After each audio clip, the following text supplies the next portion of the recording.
Hello everyone, and welcome back to another episode of Hyrule Chronicles Legend of Zelda D&D campaign. I am ArticulateT, the Game Master. This is episode 49, and with me today, as always, I have Renji, Heir of Nihilus, being played by TheNetherlad.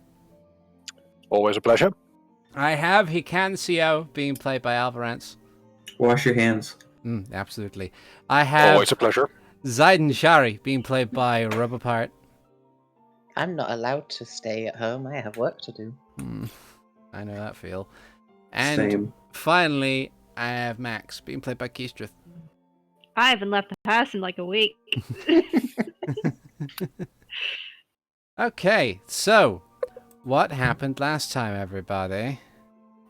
So last time, after coming across a series of about 11 cultists on a bridge, we killed more than half of them.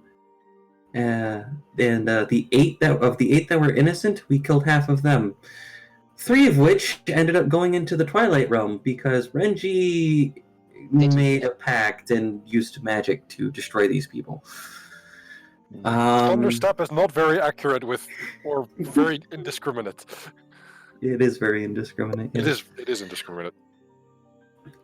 We beat the hell out of the leader of the cult because they were, or this section. Oh, sorry. That's okay. Very creaky door. Very creaky door. Yeah. Spooky. The Just a little bit. spooky door. But we dealt with them relatively quickly. Ziden went to bury them while we confronted one of the remaining cultists. Between Renji having half of a crisis of conscience and being upset and having a really high adrenaline moment, we handled that pretty angrily to begin with, and then we handled it pretty calmly afterwards. And sorry about that. That's And alright.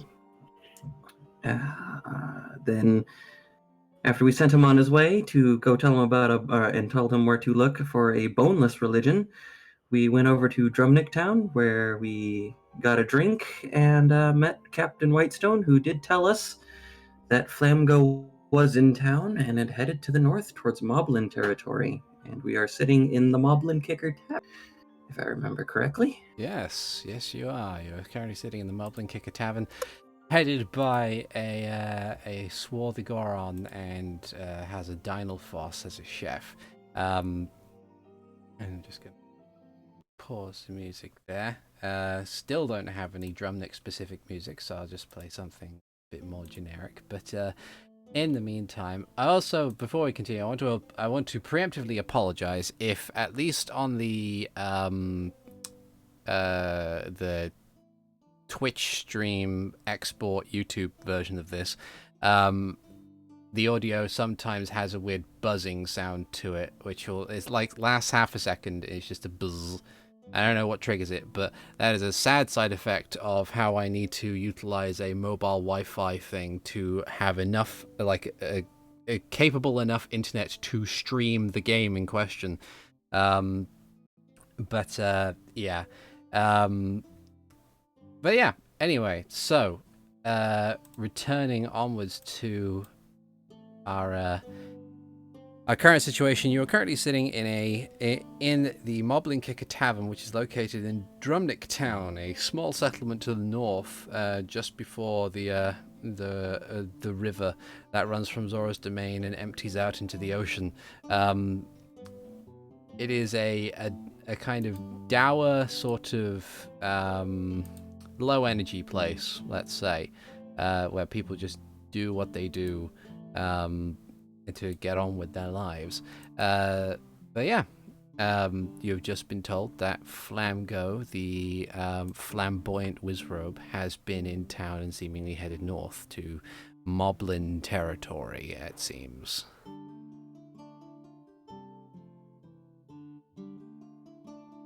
I forgot if we were planning on having a rest or not. I think we were. I think we wanted a rest, yes. At least a short one, so I get my spells back. Okay. And I need my key. But I also prefer a long rest than I can recharge my pearl. I I forgot have what time of day some it was. spell slots. Yeah. I don't think it was too late. I think the sun was still up, but I think it was like... It was early evening at the latest, I think the time was. If I'm remembering correctly, I could be entirely wrong. I was also suggesting potentially I could make my 4th level spell slot be locate creature instead. That way we'd have direct, immediate pointing towards any wizrobe, but I think we already potentially just have good enough direction. It'd be useful to have if, like, we have trouble tracking him down.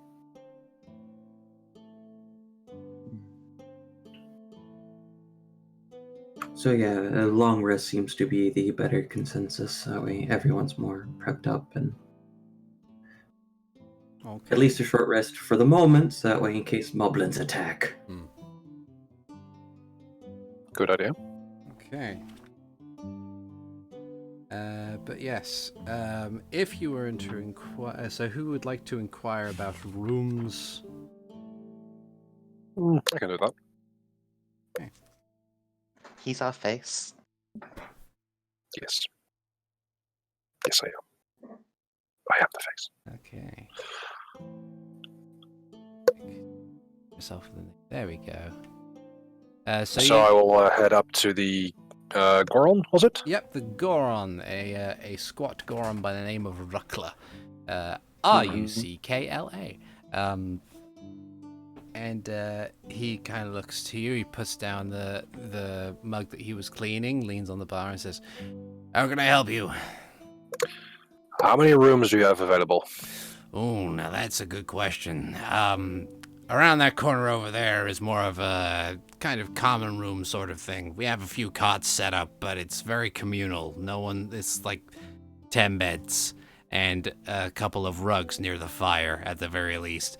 Right, I'm looking for something more private for the 5 of us. Well, upstairs we have 3 single rooms, one estate room, which is a double bed, and we also have 1 double room, which is 2 single beds.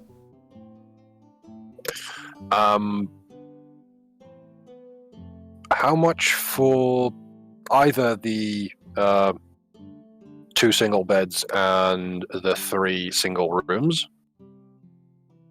Well, each of the single rooms are going to run you around about 1 silver piece a night. The double room is going to be double that, so 2 silver pieces a night. Gonna remind Renji that Max doesn't need a bed. I don't care. He can sleep on the floor. Comfort is important.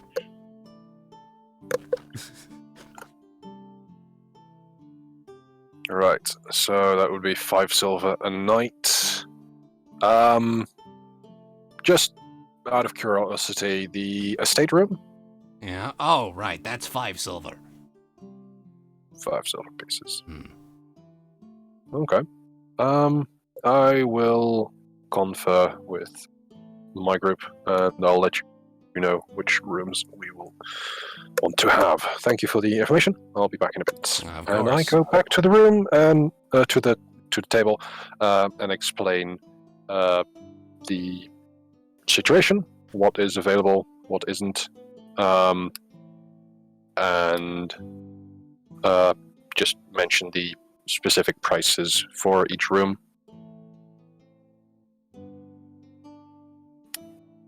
Do any of you have any preferences? Not particularly. No. Max shrugs. Mara shakes her head. I'm thinking we can have 3 single rooms and a double bed situation, or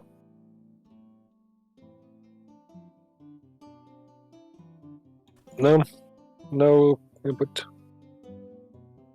I don't need a Anything bed. works. You don't need a. I mean, not a most question of of us. I don't want one either. Why? It's uncomfortable. I don't like it. I mean, a lot of us could sit That there and makes lean no menacing. sense. A lot It of us makes can. no sense. Why Sorry. don't you try going most of your life sleeping on a stone floor and then go into bed, see how you like it? I just can't do that, can I? No. We but to Blink be cat. fair, yeah. I keep interrupting you, sorry. Ah! Most of us don't need a bed. We could just sit there and stare menacingly at the floor. Why does it have to be menacingly? I don't know. Okay. It doesn't have to be menacingly. I also do not prefer that. If it is menacingly, it does keep others away for those of us who do need a bed. Or a floor. Like the floor.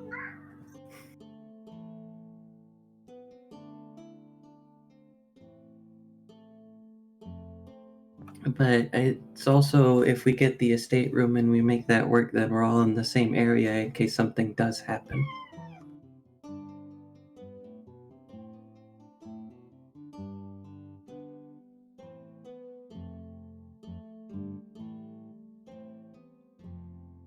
To be honest, I quite fancy the idea of the estate room. Well, How then much get was it the then. estate room?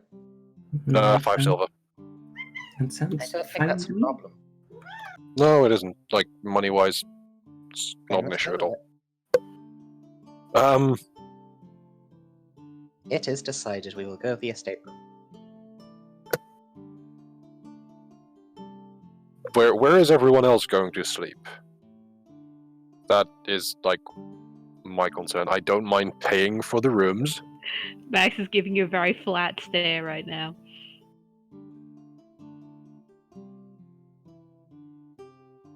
Okay, it's not a question of the bed, it's a question of privacy, of the rooms where you want to sleep. Please work with Renji? me here. We need to settle this. Renji, Yes. with all due respect, we have slept very close to each other, off and on, for like the past month. Like Are you every that time we've worried been about? outside. Are you really that worried about privacy at this moment?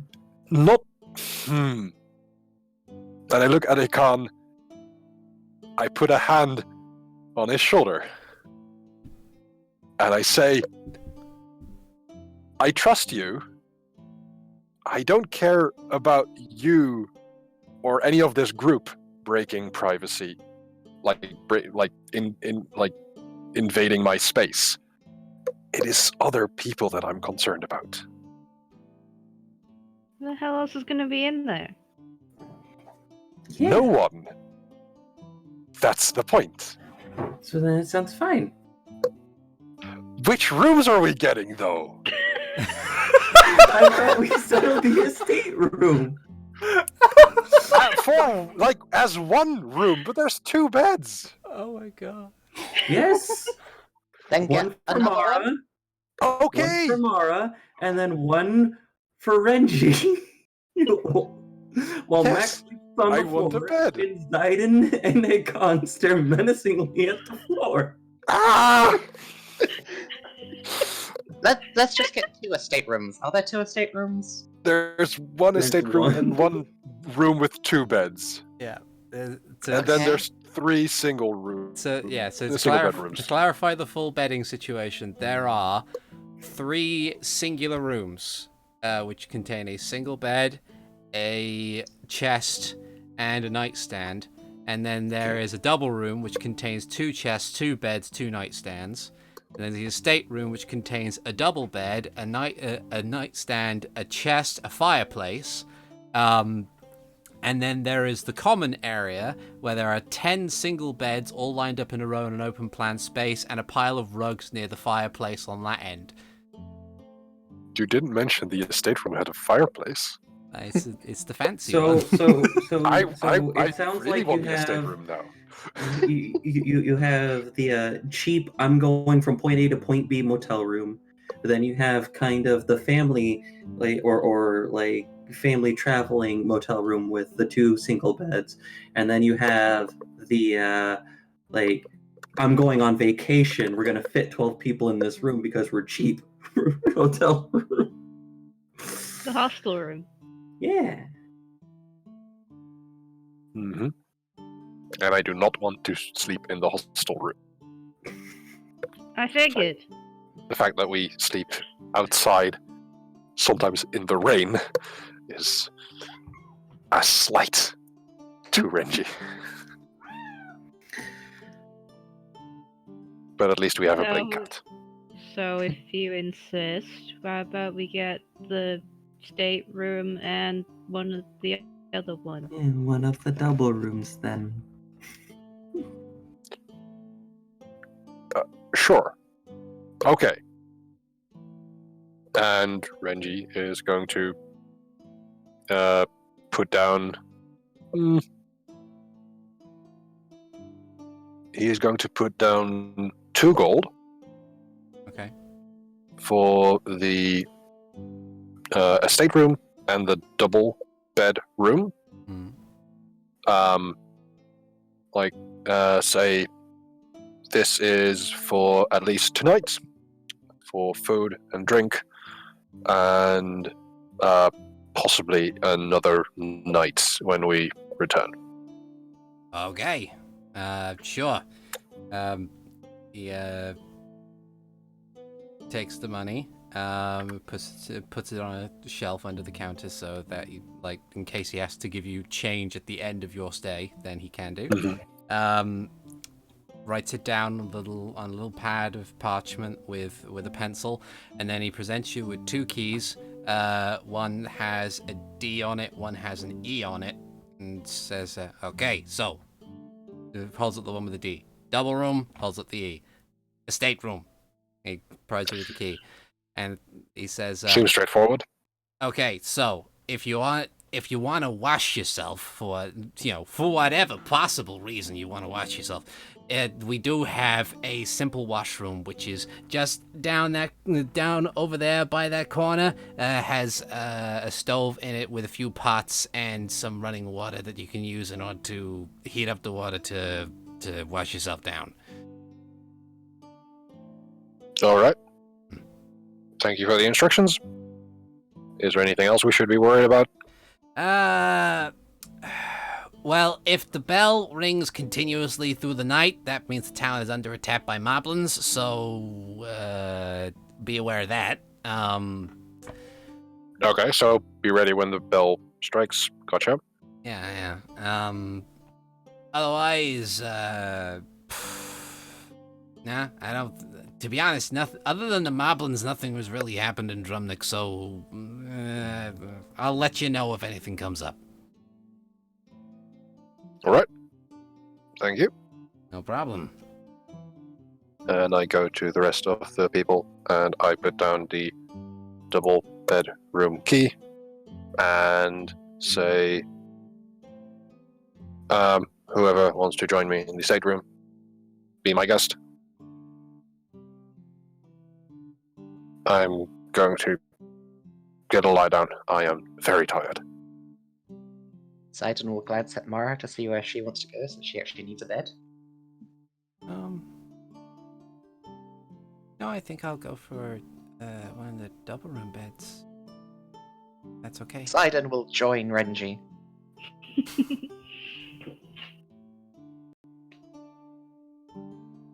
Okay. Does Ziden snore? He trounces, like you! Trounces? He'd only snore if he was actively trying to. Okay, good. Ziden starts snoring. Max, No! Max sometimes growls in his sleep. Is this a problem? No. There's some chance that if you sleep in the same room as Max, you will get lightning bolted. Small Yeah. chance, Oh, There's boy. also that. That boy. means that, logically speaking, I should always be sleeping in the same room as Max. I Yeah. have the most likely chance of surviving this. Yeah.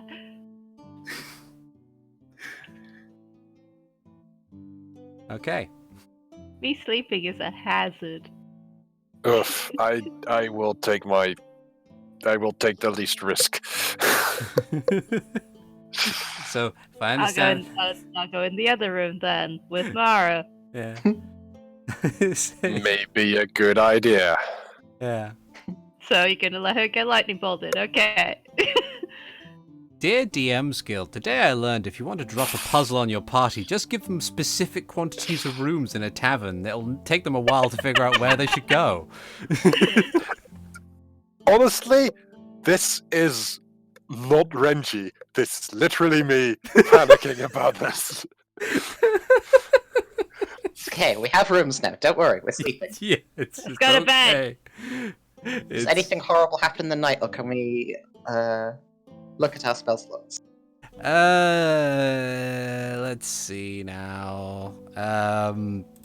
So I just Something need to bad, remind myself as something to who bad. is where. So in the estate room, it's Ziden and Renji, and in the double room, it is Mara, Max, and Hikan.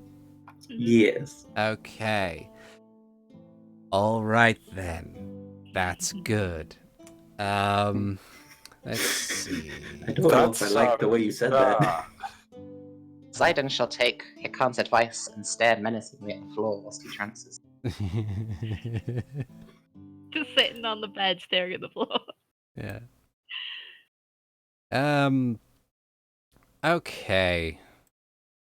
All right. So you all head up to your rooms. You get yourselves to bed. Mara, for her part, just kind of mainly just removes her coat and then just puts her stuff to the side and then tries to lie down and sleep while facing the opposite wall. I'm guessing Max has picked a spot on the floor. Near the door. Okay. So that if something comes in, I can hit it. Yeah. And Hikan, you've situated yourself in the other bed? Yeah, I'll probably be like trancing, but like in a really like just staring at the door, Okay. like not focused. So when someone goes, just, "Oh no, I'm sorry." And then Renji and Ziden, are you both sharing the double bed, or are you? I feel like Renji is hogging the double bed. Okay. Ziden, is there a chair anywhere? Yeah. Why not? We'll say there is a Fine, chair. It is the We shall fancy take place. the chair, and she shall sit in it, staring judgingly at Renji. Okay. Renji has his eyes closed as he trances. Okay. Feel the judgment. All right. I feel it, and it soothes me. No, it kind of annoys me. Okay. So while you sleep/trance, Ziden, as you kind of sit and meditate, your semi-conscious, statuesque visage glaring judgingly at your erstwhile warlock companion,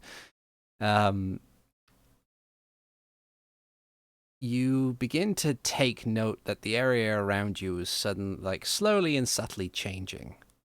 Like from behind you, you feel a breeze. And then, just coming into your view is a grayscale leaf, which just flutters as if it falls from a tree and lands in front of you.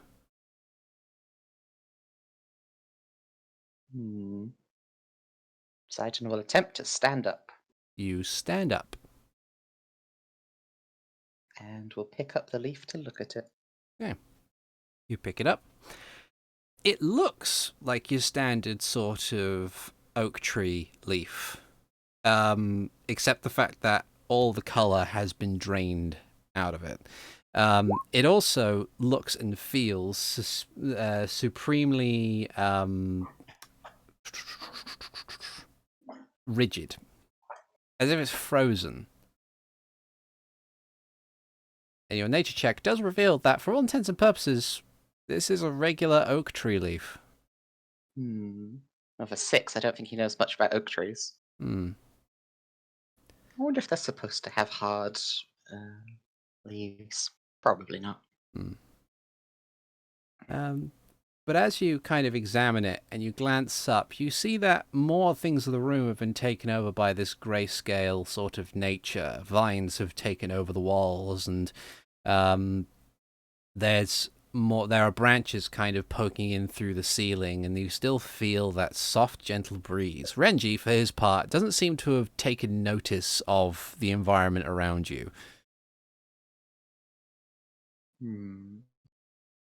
Given that we did have that previous incident of the wizard reaching out into their minds before, I'm not going to immediately assume that this is hostile. Ziden is going to go see about nudging Renji, see if Okay. he reacts. Do I react? Or am I frozen in some way? You are frozen in some way. As Ooh.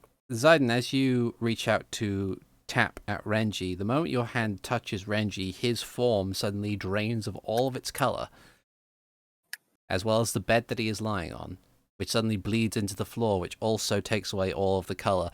And as you turn around to follow the wave of color, you see standing in the middle of a grove that had just formed behind you, the walls behind you having disappeared somehow, is the form of this aged Hylian man with a scraggly beard and wild hair, holding a gnarled staff while he stands in a brown robe. He is the only thing in your view at that moment that has any color to him, but he kind of just stares off into a random direction, seemingly. Ziden will go walk over to him and stare in the same direction. You look over in the same direction, and you don't immediately see anything out of the ordinary. It looks like rows upon rows of trees, endless. As you kind of stand and stare, the man speaks up and says, "So, memories.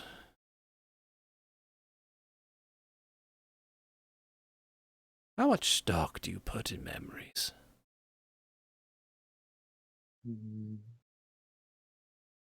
I enjoy the pleasant ones I can remember.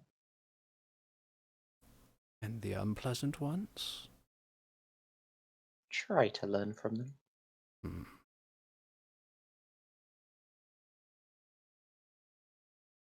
He kind of like nods slightly. And as you kind of like take in the environment around you, you realize that this particular patch of woods suddenly doesn't seem like a generic patch of woods anymore. It's very familiar, eerily familiar.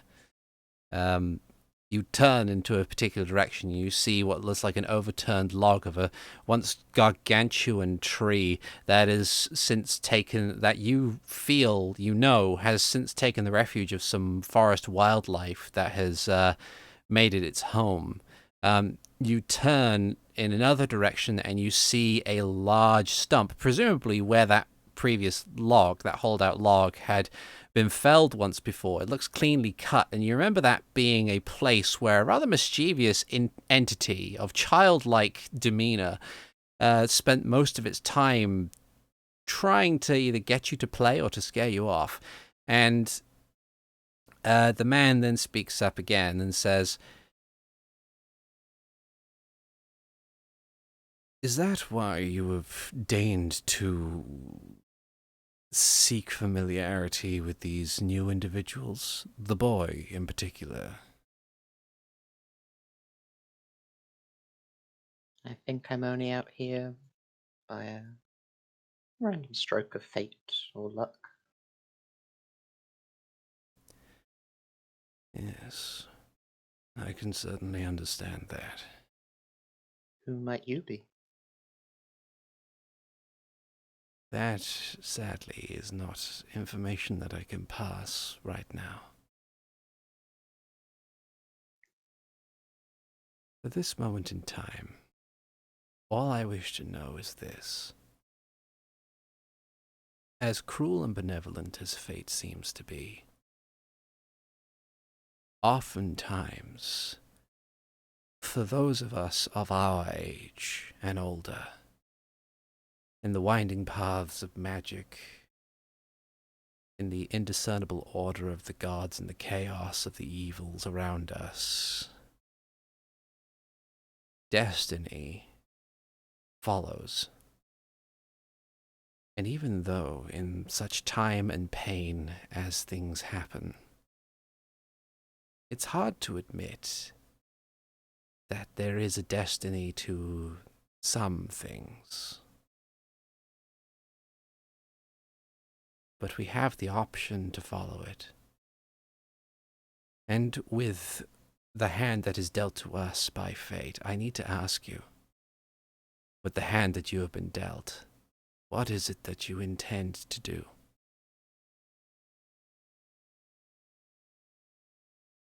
From here, suppose I would likely continue until such time as I do find Max his family, and then return, continue as I was. He pauses, and then slowly nods. Very well. That is acceptable. And they trust you, which is good. And then he kind of gestures behind you. And you see the only thing from the room that you have that has remained was the chair that you were once sitting in. And he says, you're all very interesting individuals. Ones that maybe I can learn from too. I think it is time for you to wake up and rejoin your companions for now. Ziden will take a moment longer, staring at him, trying to recall if he looks familiar at all. Make a history or insight check, or both. It's like you have time within the dream. 15 history and 18 insight. Okay. With a history of 15, you can't quite place it. He's there is something about him that looks familiar. Something that is on the tip of your tongue, but you cannot for the life of you place that face. As for your insight check, he doesn't seem to hold anything untoward. It's not like he's... It's weird. It's like you feel like he's definitely hiding something, especially from the fact that he can't impart his name to you right now. But there's something about him that essentially tells you that it's not so much that he doesn't want to, it's that he can't. And I have a question. Mm-hmm. Does he have a particularly noble demeanor? To be honest, his current demeanor, he's somewhat hunched over. There's a sadness about him. He's certain by his speech and his by his speech pattern at the very least, he does seem intelligent and well read, and well spoken. But otherwise, he doesn't seem to hold himself in a particularly charismatic fashion. He doesn't seem to exude leadership, as it were. He just seems to be a somewhat sad yet also hopeful old man. Trying to determine if he looks like either Simeon or the king. Oh, he looks like neither of them. Oh. Simeon was too thin in the face, and the king was much taller than this guy. Okay. In which case, Ziden will take another bit of a look, try to memorize his appearance to then make note of it when he wakes up. Okay. Or goes back to sleep. Yeah. You return to the chair, sit down, relax, and then when you open your eyes up again properly, you see that the room has returned and Renji is stirring. Ziden will make first just like notes of his appearance based on words, then notes of his appearance as like trying to sketch him. Okay. I'd say for the sake of dreamness, I'm going to ask you to make a relatively low DC. Let's make it a wisdom save. Why not? Okay. 26. Yeah, that's fine. You recall it to picture perfect detail. Ziden spent a long time staring at this guy. Yeah. A relatively low DC, 26. Yeah, you fail. Wait a minute. Hang on. One of these is a lie. You just have to redefine what relatively means. Yeah. Relatively in terms of 20th level characters, it's fine. Maybe. Okay. Is that a full rest done? Yeah, you feel fully well rested. Alright. Ziden will engage also his ritual of changing his spell slots. Okay. Do-do-do-do. And given that all of you are currently wearing rings or have the biological capability to full rest for 4 hours, you all wake up at around about this time. And so in the middle of the ritual of preparing the spells, Ziden hears up, Renji! I promised him, didn't I? Not good to go back on your promises. No. Yes. Hold on. Range just smells under his armpits for a moment, just prestidigitates it away, and walks over to the room, to the door, opens it. I am ready and unwilling. Perfect! Oh dear. And we go through our new morning routine. Yeah. Mm-hmm. Excellent. How intense is it? It's probably a bit more intense kind of thing, like more about, instead of just like basic motions, it's kind of more longer. Like it's still because Renji was talking about form, it's still slow, closer to Tai Chi than say going through kata in like Kenpo or more quick paced martial arts practices. But so it's more about stretching and going out and kind of thing. And Yeah, that makes sense. I was going to say, I would have been like, oh, you Renji needs to make a con save, and it's like, you've been in fights for the past month, so no. You are not unfit. It still rankles me that with like proper dice rolling, Hikan can annihilate me in one turn. Yeah. Monks, man. only by those rules. Yeah, true, because if I'm going to go all out, I will have Armor of Agathis on me. I still need to like rename that something Twilight-ish. Okay. We'll figure something out at some point. Yeah. I'm imagining like with Armor of Agathis, it just freezes my armor and turns it into like a black ice glass type look. So I'm thinking like Renji's black ice armor. I mean, Armor of Twilight is an actual set in Breath of the Wild. Yeah. That is true.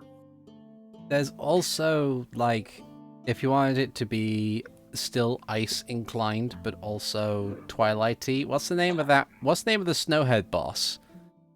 Blizzetta. Yeah. Armor of Blizzetta? Something like that. Blizzetta's casket. Ooh, that's good, actually. I like that. But yeah. We'll workshop it, yeah. Yeah. So, you having rested for 4 hours, it is still dark outside. As you go through the motions of doing things, thankfully, it appears it's like as you go outside to do your morning routine, it is incredibly quiet, with the exception of the occasional wandering guardsman, who kind of just like casts a glance towards the two of you as you do your exercises, but doesn't pay it much more mind and continues onward. Downstairs in the common area of the Moblin Kicker Tavern, there appears to be more or less no one around, with the exception of Ruckler, of course, who took a brief nap and then returned to do his due diligence as bar person.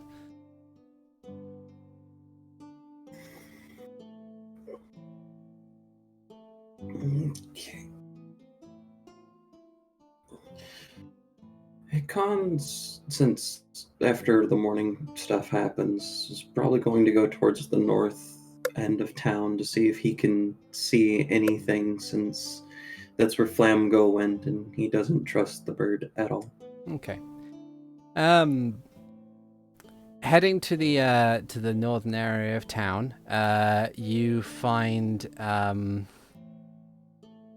that out the north there is a suitable gate, which has, for the most part, been closed off, at least for the evening. All the gates around town have been closed off until sunup. But there is like a spot where you can head up a ladder and look over the battlements to see exactly what lies beyond. There's some woodlands, and the area around has a kind of boggy quality, almost like from what you can see in the darkness with your dark vision. Appears to be a few sparse trees which are missing much of their leaves, and the ground appears soft and waterlogged. A little ways away, you can see what appears to be a watchtower, which, as you kind of peer onwards, the light is definitely on. But around about... Actually, maybe a perception check to see that far ahead. 13. 13 is good enough. 12. You seem to, with a 12 even, you see what appears to be the outline of another structure a little ways beyond that watchtower. You think it might be a bridge.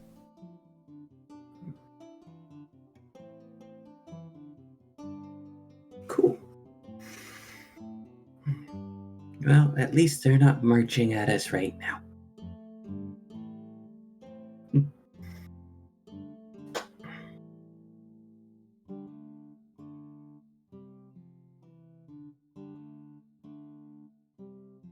I'll be careful then.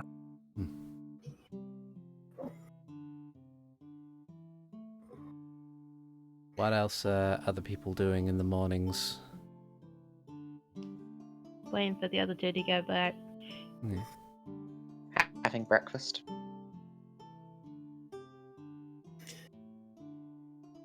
Okay.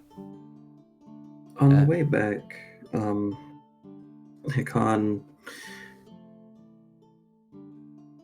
So, after the stuff with Mr. Fairwind, What about him? I stopped you at the time, and I said that I kind of explained something because you seemed really upset, and it was more because you said something along the lines of you wanted him. I don't remember. I think it was like to pay or something. Want my finest moments? It's fine. I understand that.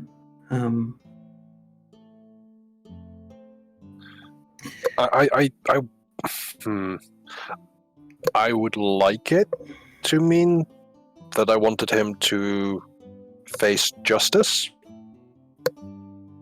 to stand before a judge and receive a verdict of guilty or innocent. In that moment, I wanted him to suffer. I know it's not exactly the same,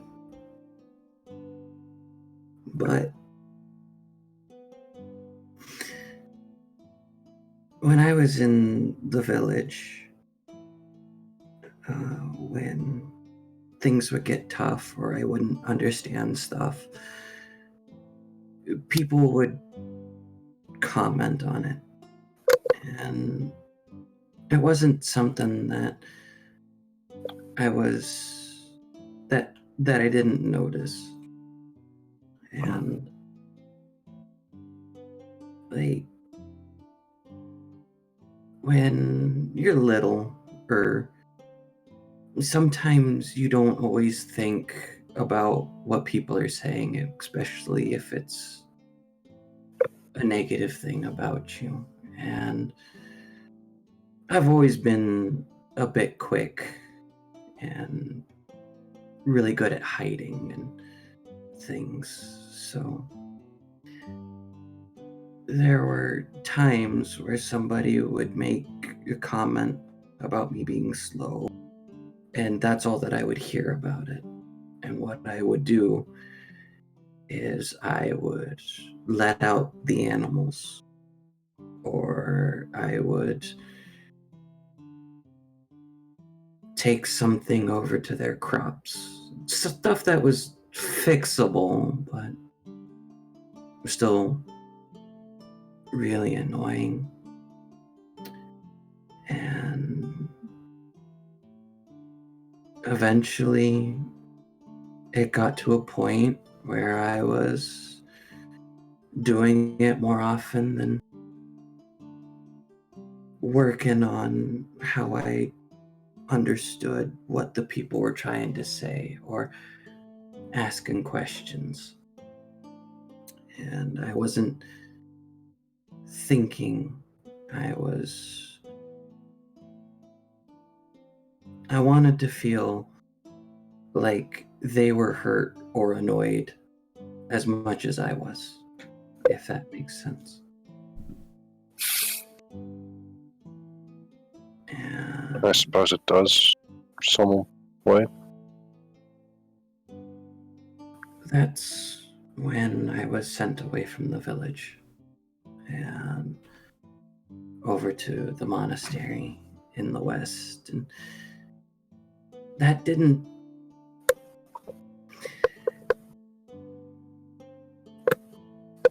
exactly work out the same ways, because I was there to learn and to practice. And if something like that happened and I got to a fight, or I did the things about it, or I tried to react the ways that I used to, I didn't get the feeling, because it wouldn't be acknowledged, or I'd be forced to clean it up, or all the other things that were there. And when I talked to my master about it, I asked him, well, what about this? Why are they doing it like this? Why do they get to sit there and say all these mean, nasty things to me or about me, or make me do these things? And it was more that I could sit there and I could be angry about it, about all the things that were done. Or I could take a step back and I could focus on what I could do to to better the area or myself instead.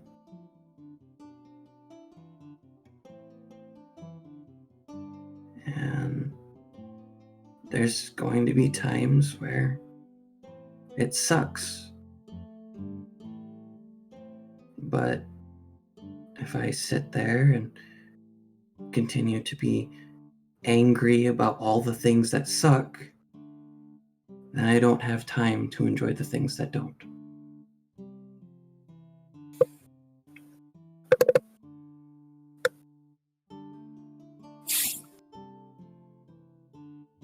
But I said that I'd talk to you about it, and I don't want to forget, because I have a hard time remembering things.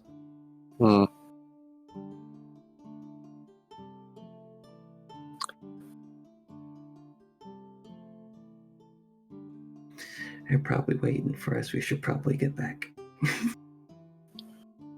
Maybe.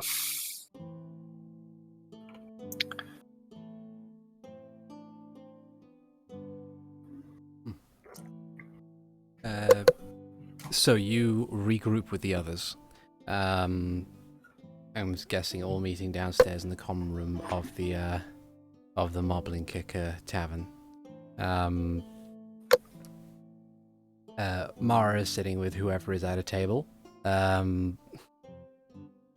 Just kind of reading. Ziden was already at a table eating. Yeah, she's just kind of sitting there with you while reading almanac thing that she brought with her. Bash is also reading. Yeah. Book club. One of his many books that no one knows about yet. Yeah. Well, you know about this one book now. Definitely not one of the ones he borrowed from the library. At some point, we might pay enough attention to go, wait, those are different book covers.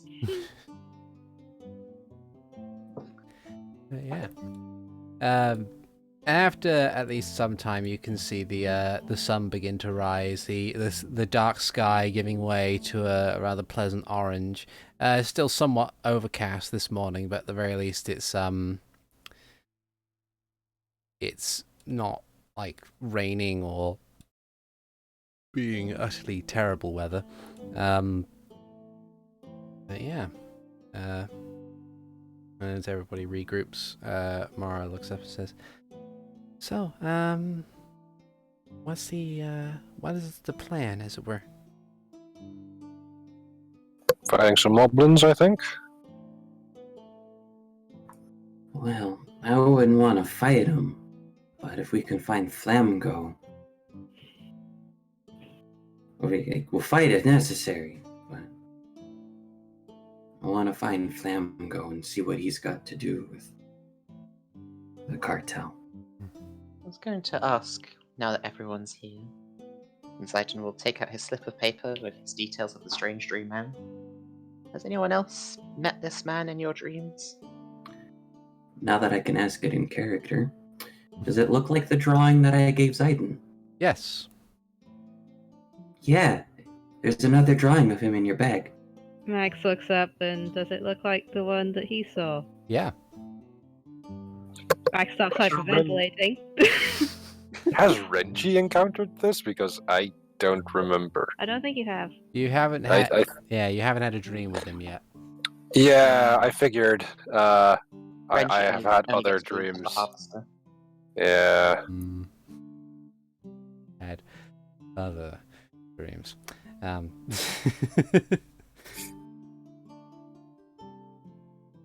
We should try and work out who this Who the is. fuck is that guy?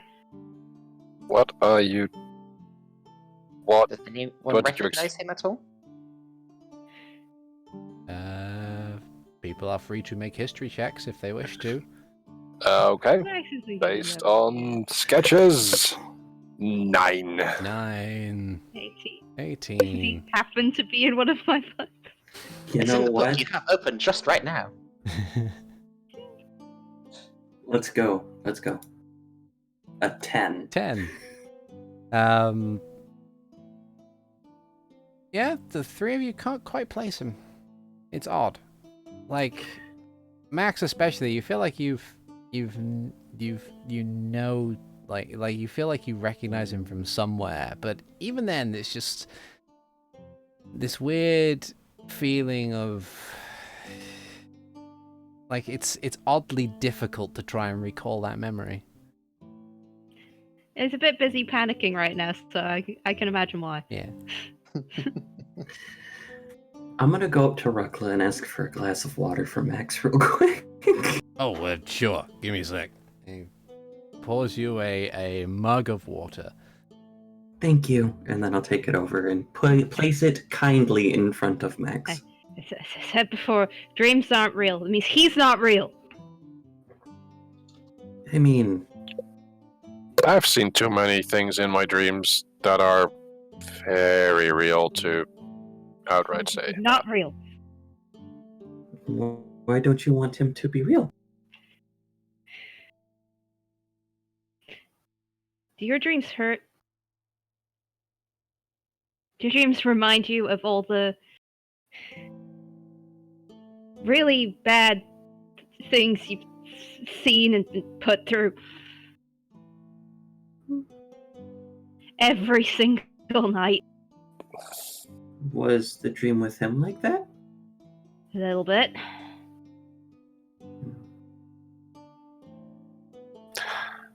My dreams generally remind me of bad mistakes. They're not real. Well, what happened in my dream was I was back where I was learning all my punchy stuffs at the monastery. And it was the sounds of people making fun of me. And when I got to the point where I ran into him, then it stopped. And we talked, and that was that. And he did apologize about bringing up things like that, and I don't know if it's something that's in his control or not. If he is real.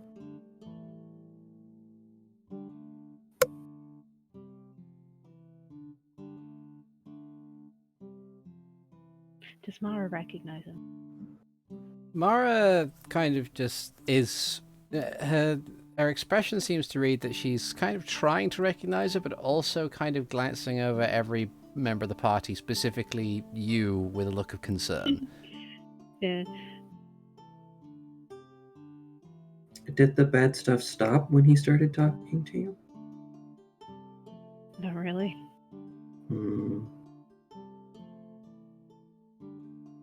Then I guess my stuff's kind of hard to stop.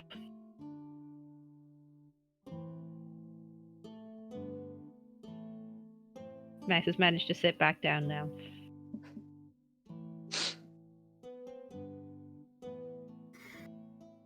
Now that's weird.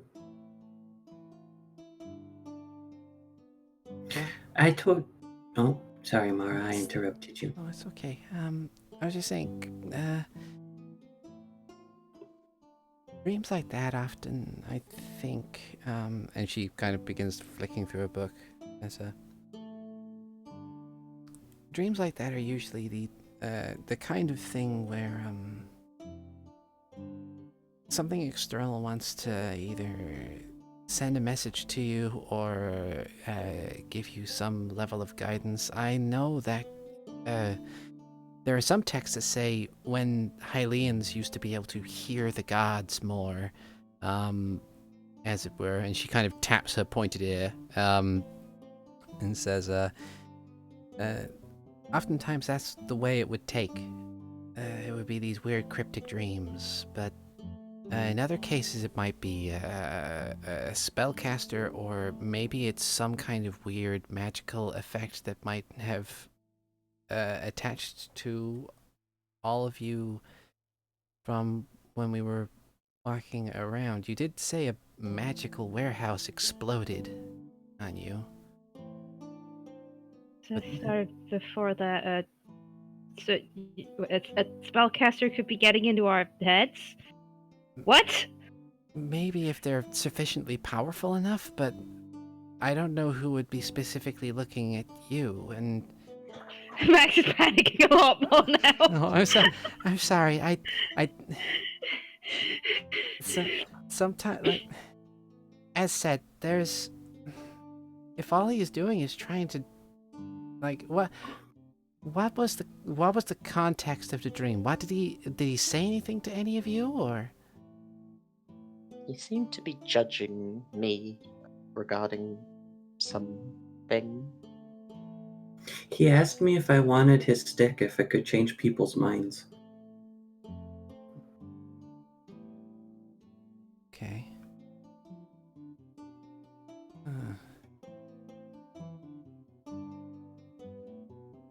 Usually, if it was anything specifically aggressive, they would, I don't know, be more clear-cut, or even an active kind of attack. From the sounds of it, it's not exactly clear. It sounds muddled, depending on who you speak to, and if it's just... Just because this guy's intentions are good, it doesn't mean everyone else's would be. Right.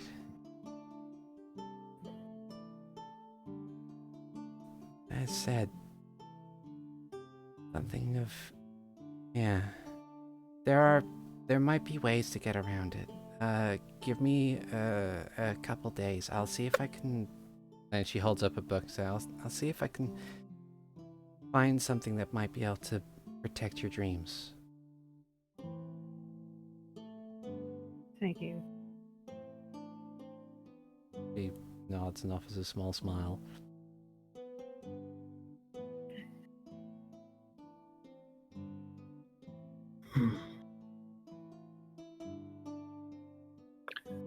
I wonder if this person, if it is a person,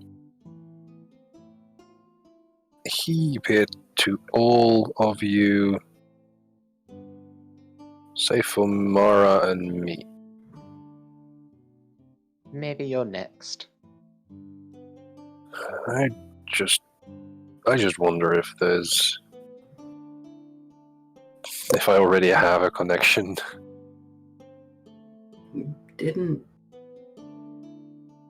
I don't know how your power works, never mind. Well, are you thinking your other friend is in the way, or it is your other friend? I'm not going to say anything definite about that.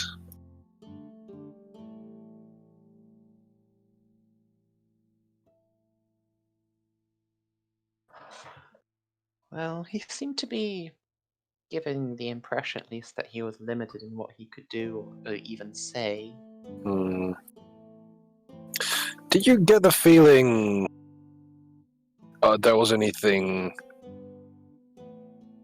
sinister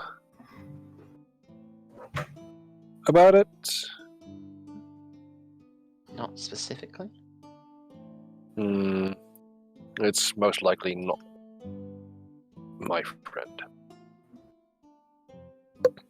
Yes, not enough strange particles. Not what I was going for, but sure. Sure, let's go with that.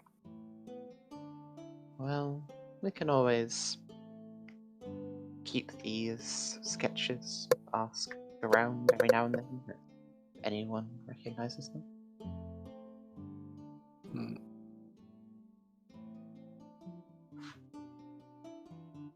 For now, if we finish our meal and get to our main objective, I think.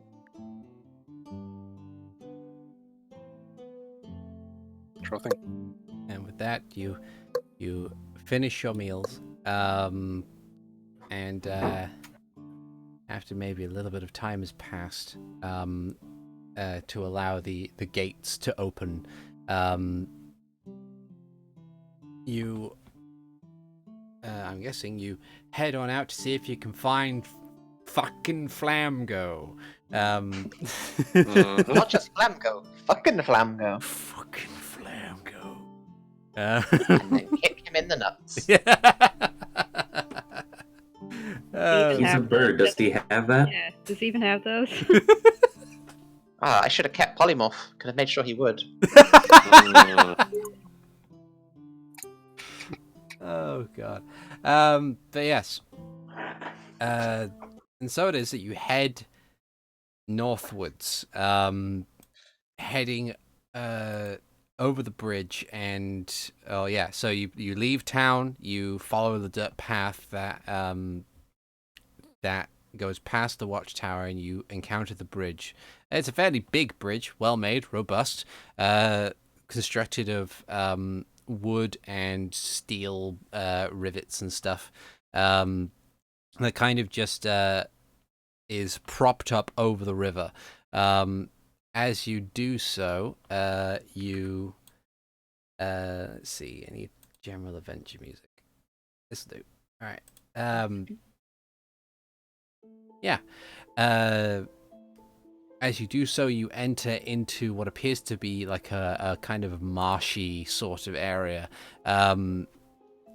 Much like the northern exterior of Drumnik Town, there are trees that don't seem to be getting enough nutrients, despite the fact that the ground is soft, possibly because it's waterlogged. But there is what seems to be a kind of clear path that winds northwards. I should get everybody's passive perceptions up, having just remembered that I have a spreadsheet for that very purpose. Microsoft Office Excel. Passive scores. Yeah. I always smile when I hear passive perception. Good old 18. Group 2. Yeah, no one has a passive perception less than 15. We've all decided that we would like to see things. Yeah. We want to see it coming before it gets us. Oh, good. But yeah, you move on down the road. And you can hear the occasional caw of a nearby bird, and it kind of just underlies the somewhat unpleasant, unwelcoming nature of the area. Tell me, friendos, how do you wish to track down the Flaamgo? I was gonna keep my eyes open for his dumbass hut. Okay. Was our original plan just to directly look for him, and if that fails, I have the locate creature spell ready? That sounds like a good idea anyway.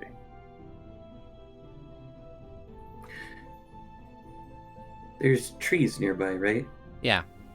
Okay. Hikan would like to run up a tree, even though I can't actually do that level-wise yet. But like acrobatics my way up a tree and take a look above the tree line if I can. Okay. To see if I can see anything that looks like a gathering or something. Give me an acrobatics check. Acrobatics. All right. A 10. Oh. That's I fine. rolled a 2. It's okay.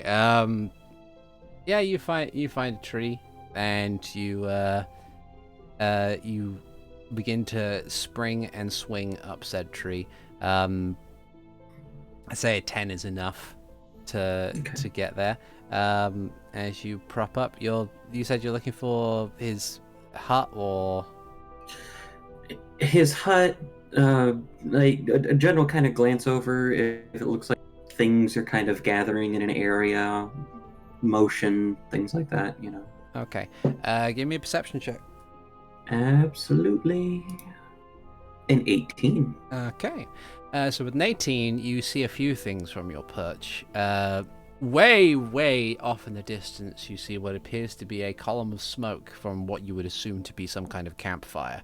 A little closer to your position, however, you see the rustling of branches in the trees that doesn't suggest that it is something of a like it doesn't. It suggests that it's not a wind. And that kind of is a little north by northwest of your current position, a little ways off the road.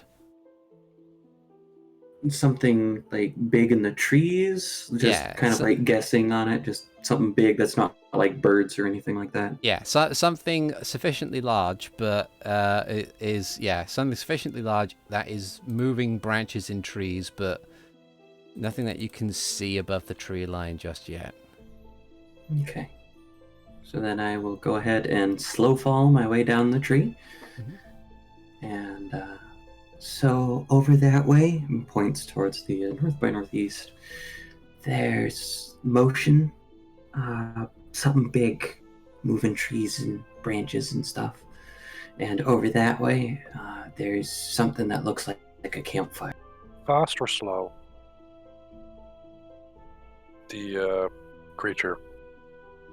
Slow. Slow?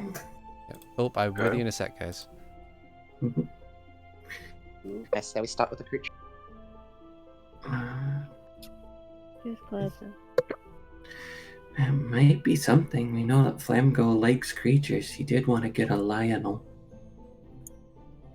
He had a I thought he did. I thought he did get one. Yeah. Well, We I mean, And released there's one. a good chance that it Yeah. wants to have him now. what if we find it and promise to help it find Flaamgo because he's in the air? Wait, no. You said that'd be a bad idea. Sure, it would be a bad idea. Yeah, if he wants to help. It could be more Sounds like like a great directing idea. a wildfire, but I am back.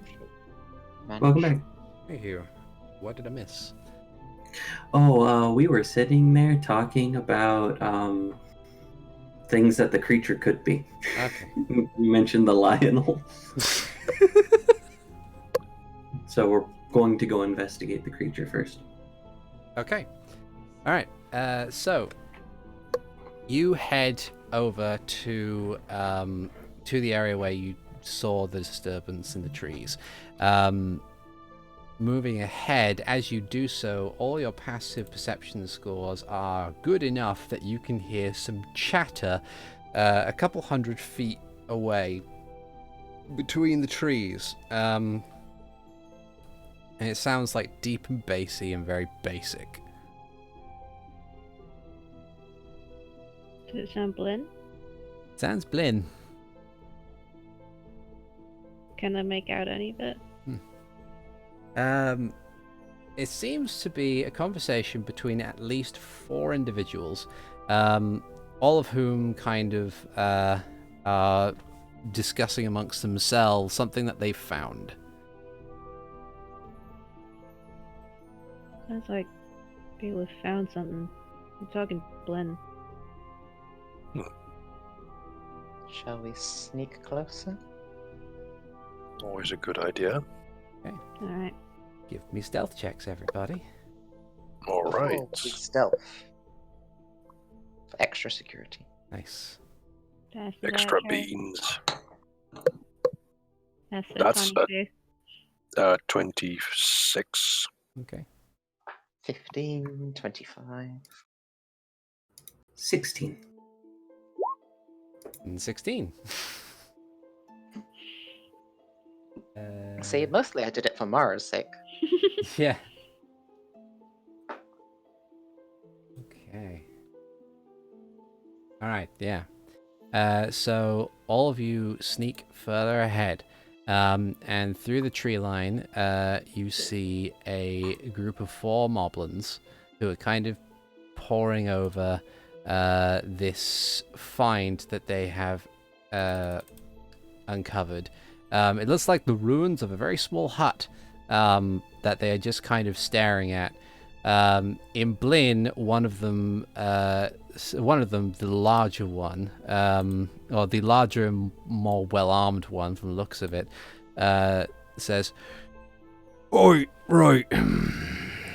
So I'm thinking that maybe maybe there's something valuable in there. And the other one said, and another one turns around and says, "Boss, we've checked it already. It's 4 walls and a ceiling. There's nothing in there." And it's like, "Check it again." And one of them trudges inside. And you hear the occasional crash and poke and topple of random debris.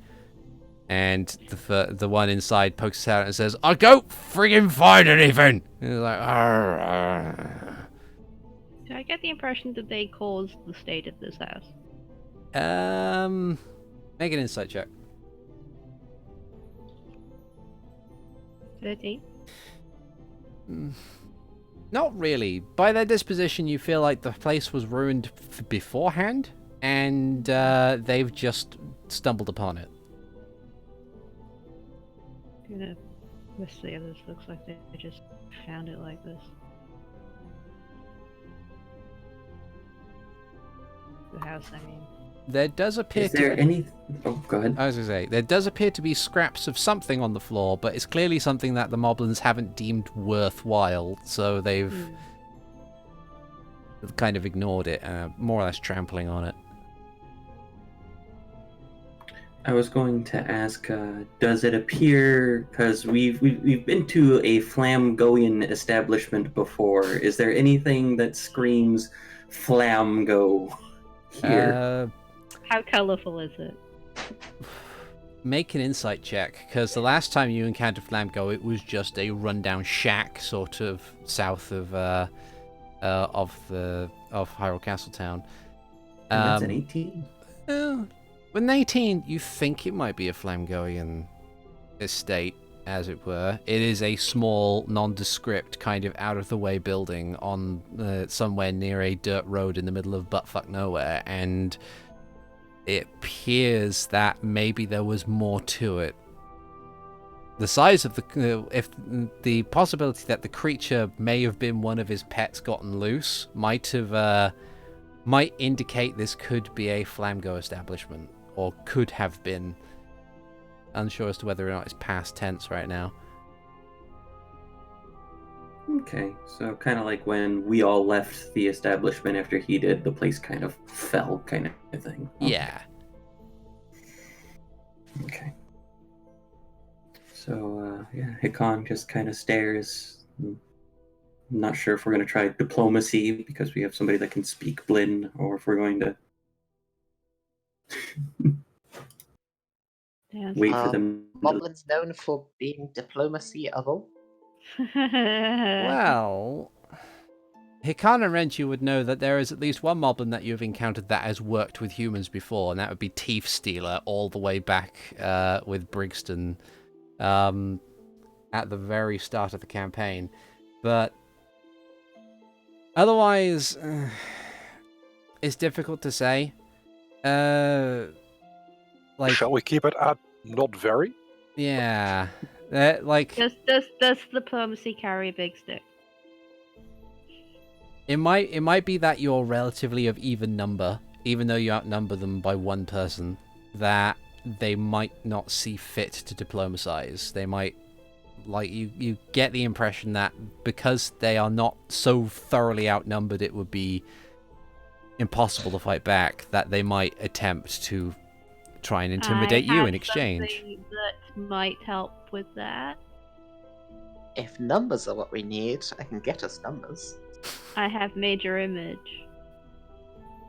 I could just illusion a bunch of people up. Like maybe people look like the town guards. Sounds like a reasonable plan. So we start with diplomatizing from a position of strength, and if that fails, take them down.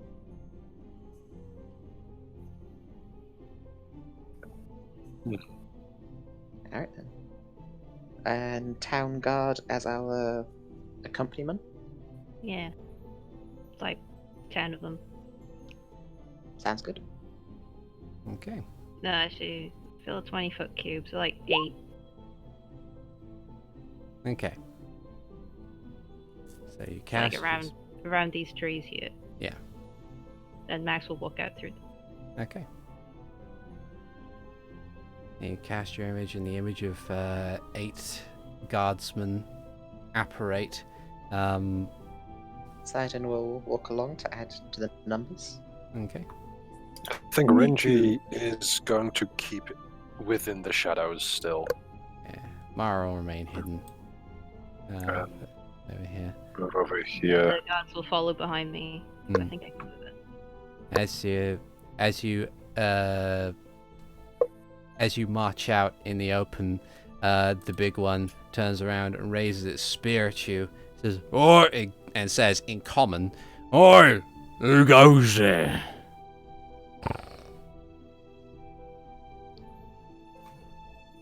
Oh. I think something.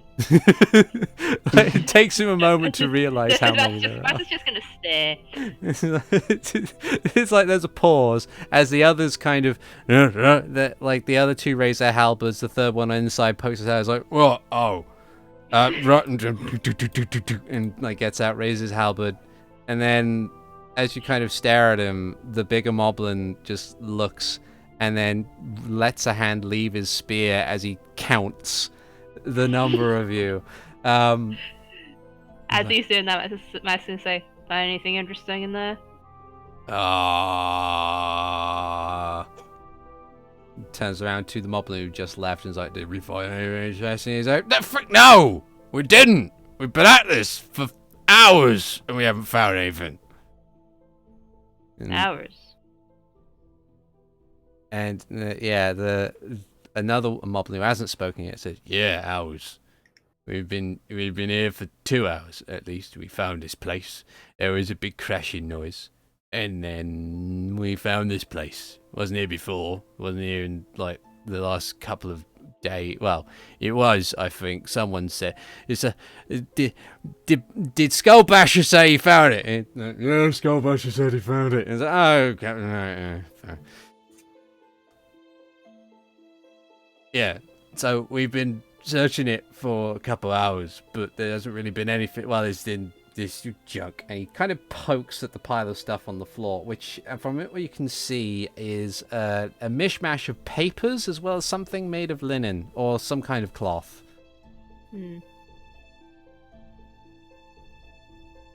Mind if we take a quick look at it? We're looking for someone and might have lived there. Make a persuasion check with advantage because of your overwhelming numbers. Alright, natural 25. Just step forward a bit too. Yeah. And he kind of say, yeah, sure. Yeah. And one of them, like, hops back to this area. I'm gonna take a look at the stuff. I know where it is, so. Now that we can get closer, I also would like to look for tracks, either humanoid foot tracks like Flaamgo's, or some sort of large creatures. Okay. Survival check Haven't for you, been please. trodden on by the moblins. What kind of check, sorry? Survival, please. Okay. 19. 19. Okay, so, we'll get to you in a sec. Max, so you're kind of looking over the stuff on the floor. It appears to be the remnants of one of his animal catalogs. And you can see like the haphazard sketches and descriptors of animals that he had in that paper, but it seems to be torn from the book and just thrown to the floor. The other thing, the linen thing, you can see now looks like a coat. It's like a warm weather or a cold weather coat. It's this thick, heavy thing with like a furred collar that has that kind of runs long, almost down to the floor. Definitely something. If it hadn't been owned by Flaamgo, I'd want to keep it. Yeah, it definitely looks like it's something. It definitely looks like it's something suited for somewhere much, much colder than where you currently are. I'm gonna glance at Ziden and hold it up. Ziden will take it and put it in his bag of holding. Okay. So this is a super warm coat. Can I take a look inside the building? Sure. As you do that, Hikan, with your survival check, you kind of glance around to the footprints on the floor. You see evidence of humanoid footprints that are not yours. You see plenty of moblin footprints, most of them very, very fresh.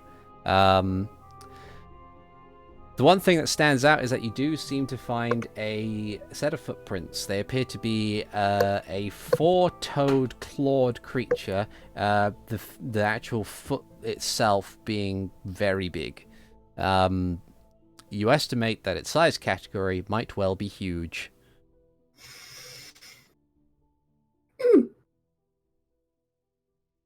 Do you get a direction? It seems to have gone off in this sort of direction. Is there anything that, like, I'm trying to keep an eye on the moblins and my friends, and then I also like glance around. Make a perception check, Thank you.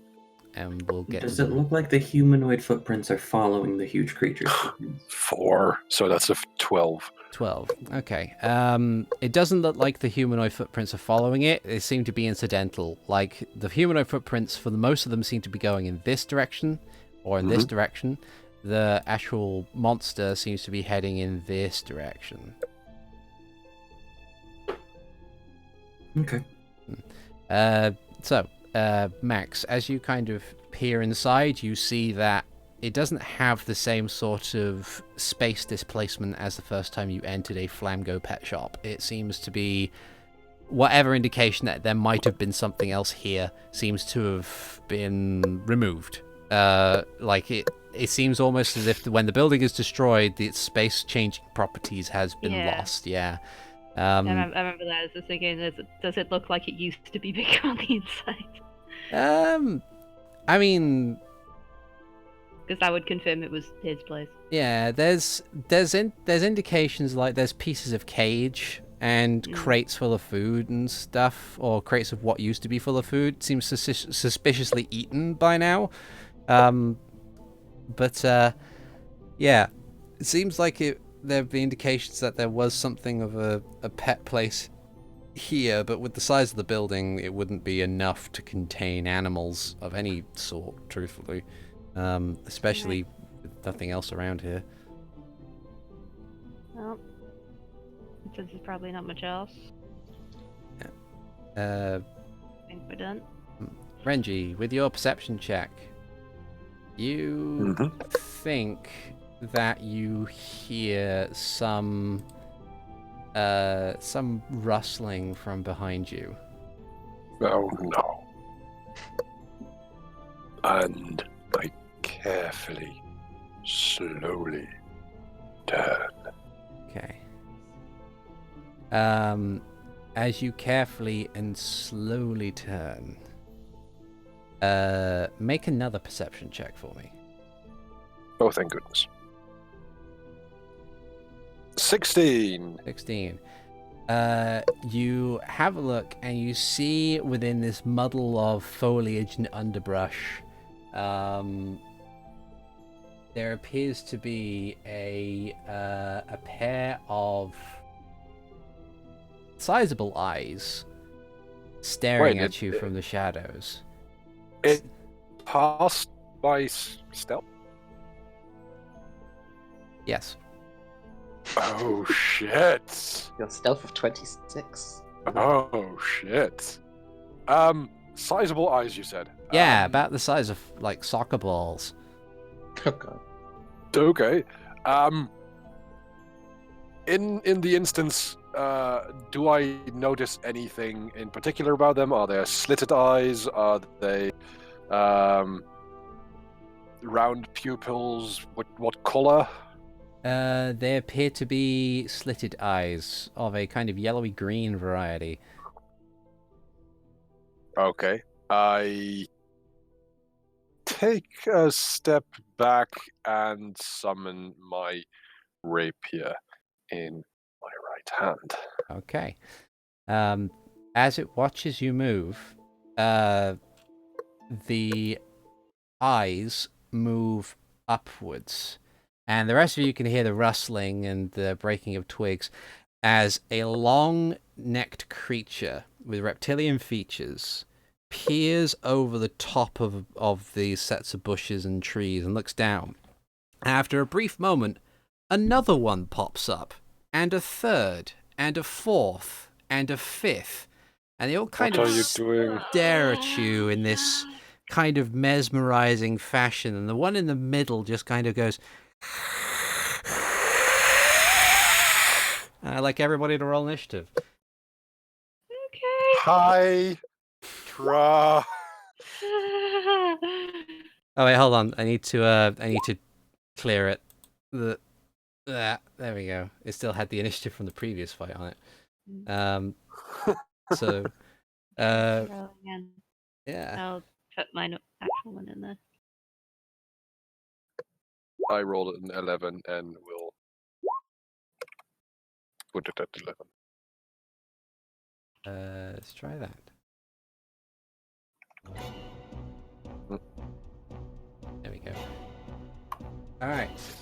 So initiative. I like this.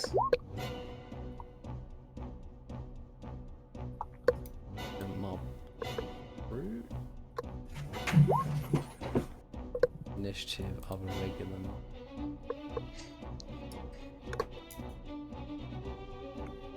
And then the initiative of your erstwhile alchemist. There we go. Okay, wow. Lower echelon of initiatives today, I see. Yep. Happens. Nothing above a Did I 14 in mine. Did I just roll a 13 and go first? Yes.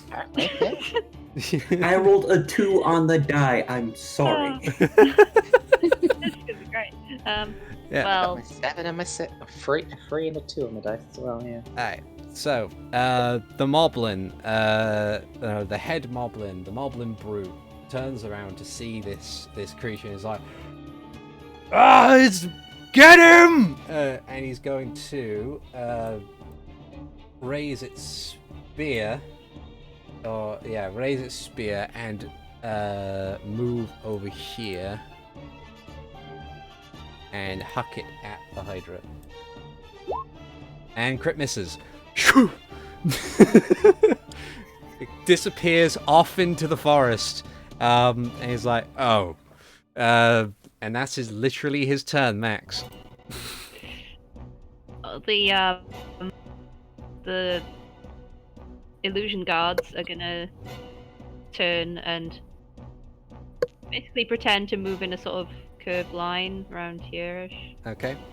So, like, just a formation to pretend to be keeping it corralled. Mm-hmm. And Max, 1, 2, 3, 4,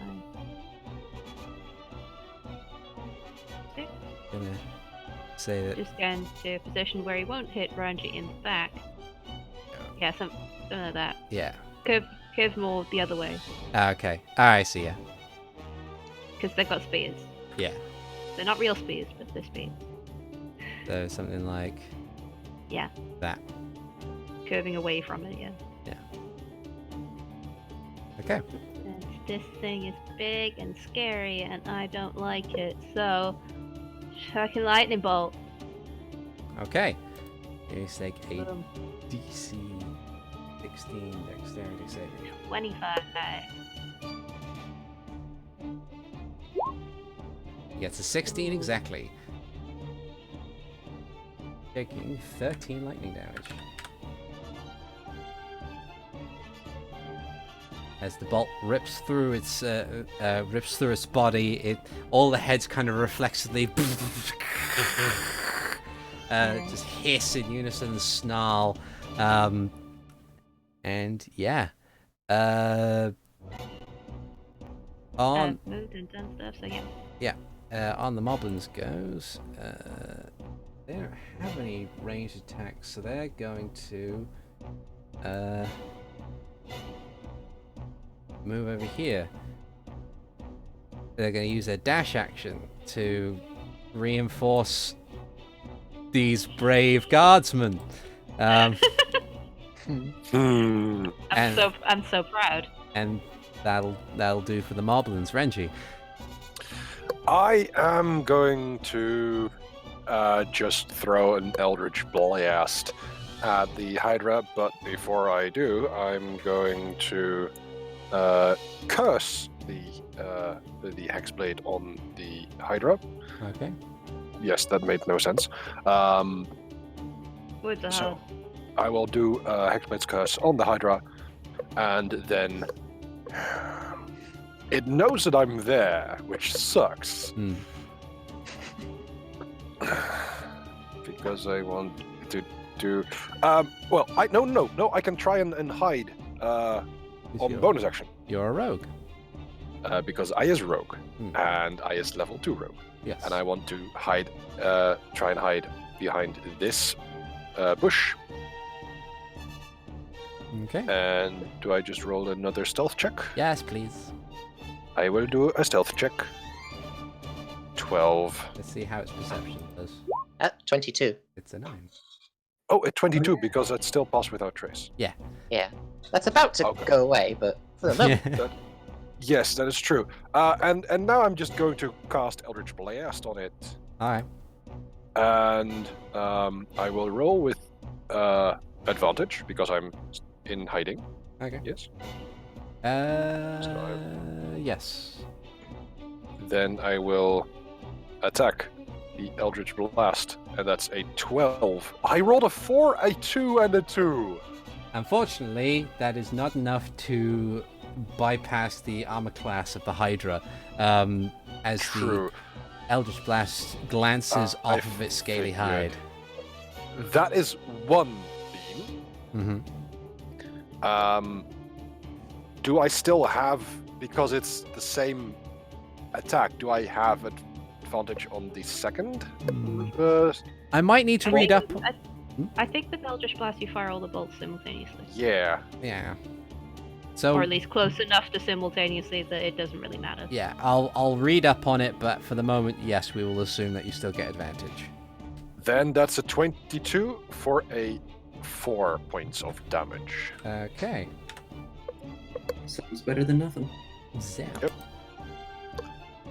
You pelt this thing with Eldritch Energy, leaving scorch marks in its green, scaly flesh. It continues to get angrier and hungrier. So that's 4 points plus 4 points because it is cursed. Okay. Hikan. Okay, I have just enough movement to do what I do best, which is not smart. So I am going to, because I am a melee combatant, run right next to the Hydra. I would like to dodge underneath the guards. Would that be would that be a check to get them to be believable, or? Because I can see you running at them, I could just have them move out of the way. Yeah. If you want, either way. Just sort of nudge to the side so you can go through. Okay. Alright, so I go. It's fine. The moblins aren't going to notice. It's okay. So I go through and I'm right next to it and I'm going to stab at it twice.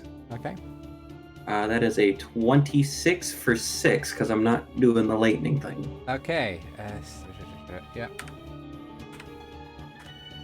Okay. I want to read this real quick. Awesome. No, it's actually my key points would probably be better used for other things. So I'm gonna stab at it again. 16 for 6. Okay. God damn it! I can't roll shit for damage. You deal another 6 damage. With the strike that you deal, you sever one of the heads of the Hydra, and the head lifelessly collapses to the floor. I did it! And I'm going to use a bonus action to take the dodge action, because I'm pretty certain I just pissed off the other heads. So that'll be my turn. Alright. Ziden, it's your go. It wouldn't happen to just be wearing like a metal jacket, would it? No. Shame. How far can I move? 35. Get over here. Get a better view. Then...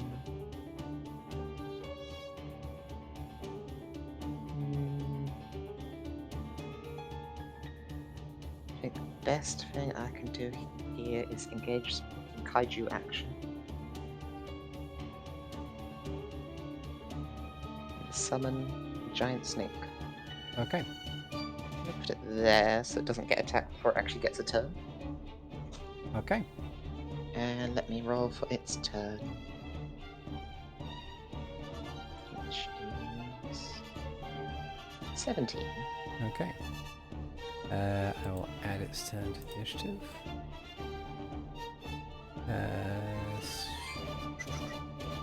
Which means... There we go. So it will go after the Hydra. Yes. Yeah. Okay. Wonderful. And that's me done. Alright. Mara on her turn. What can she do?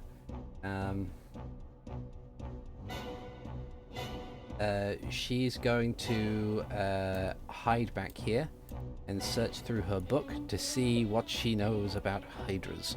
And she'll spend her turn doing that. The Hydras go. Let's see. It's going to react poorly to it being attacked. In fact, it's going to prioritize the two things that it saw first, or the several things it saw first, which would be the guards, the moblin, and Hikan, who took its head. So it's going to move over here. I will make the god's desk look very realistic. Okay. So it has 4 heads, so it gets 4 attacks. So the first one we'll have against Hikan. Does a 14 hit you? It does not. Okay. Next one will be against a moblin.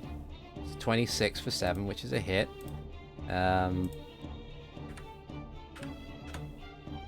Another one is going to bite at a guard that it can reach. For an 18 for 8. Yeah, he probably does. I mean, he's not real. Yeah. This crunch. He screams very loudly and lots of fake blood splatters on the ground. Okay. And then I forgot I need to add the roll 2 legacy thing to this thing's attack so we know when it's doing advantage and disadvantage. And then it's going to, because Hikan took its head, it's going to attack Hikan with its last attack. But don't think 12 does not hit. Okay, so that'll be the end of its turn. At the end of its turn, the stump where the head that you removed used to be begins to convulse and stretch in a rather messy fashion. 2 more heads immediately sprout from that hole. Ah, God damn it!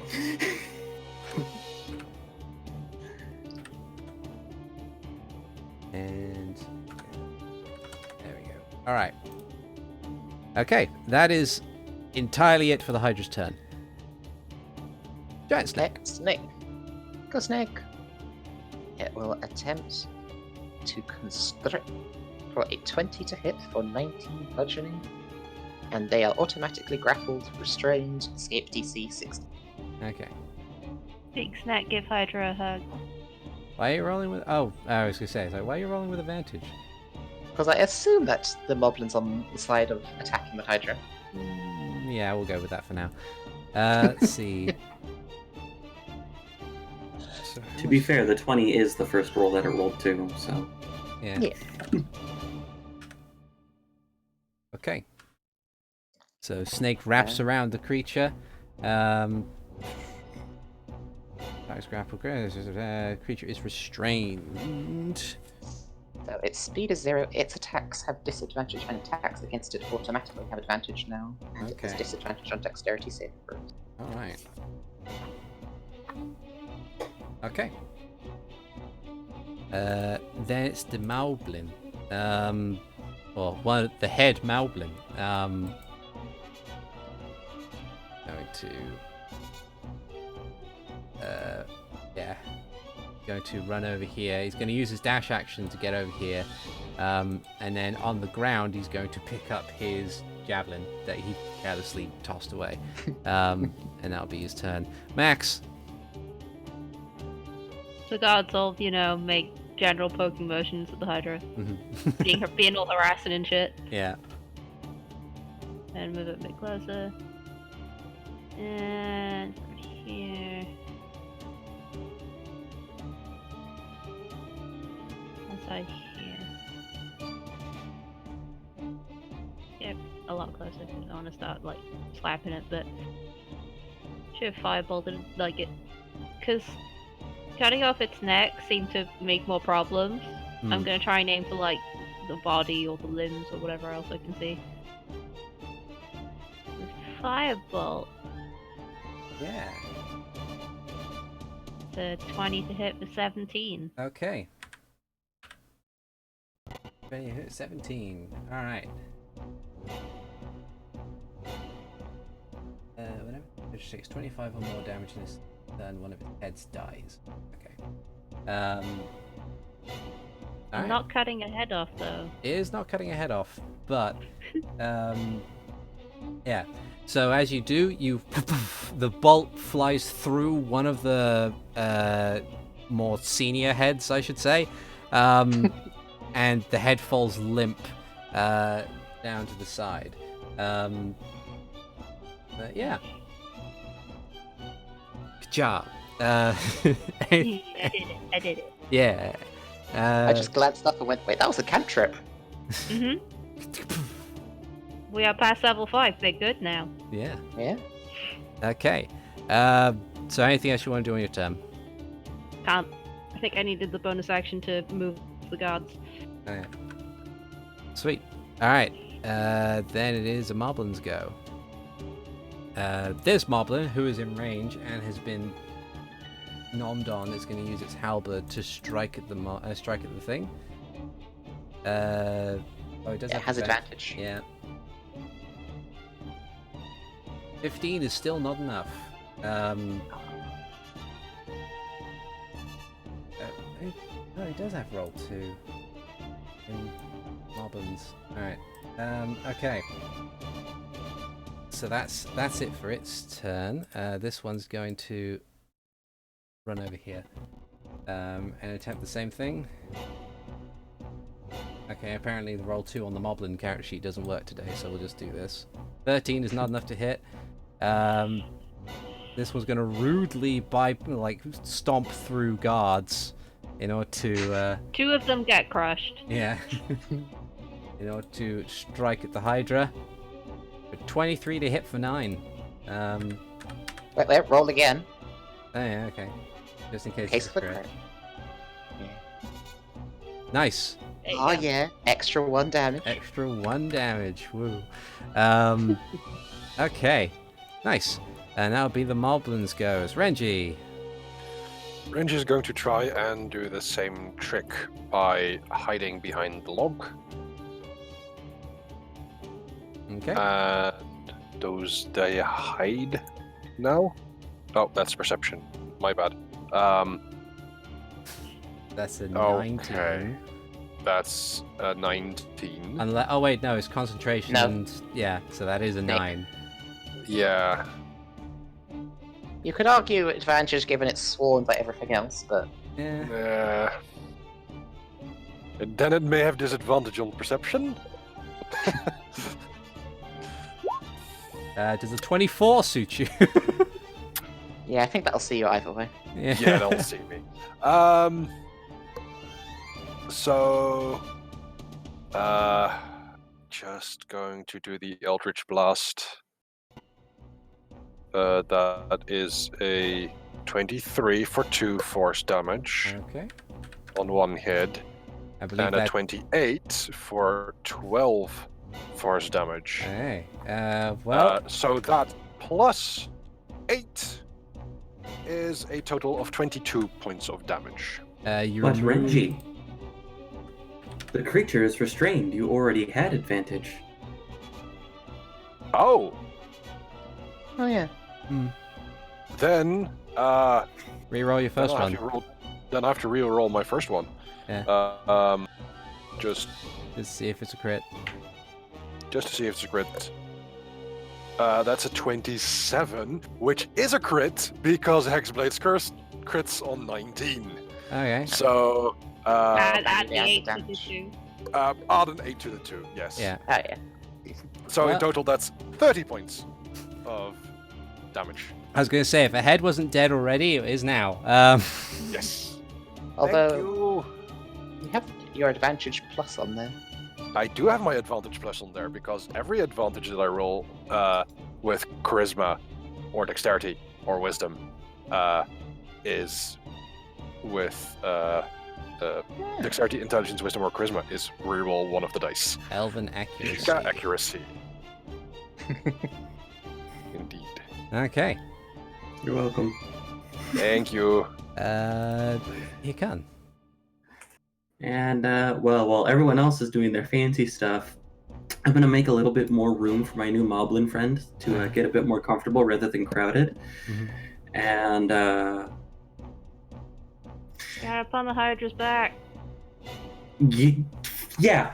You know what? That sounds like a great idea. I'm gonna climb up my new snake buddy to get to the Hydra's head, and then I'm gonna start punching it in the head. Okay. Well, given the snake is grappled around the Hydra, it's more of a mess together. Like a better representation is more like this. It's a ball of green.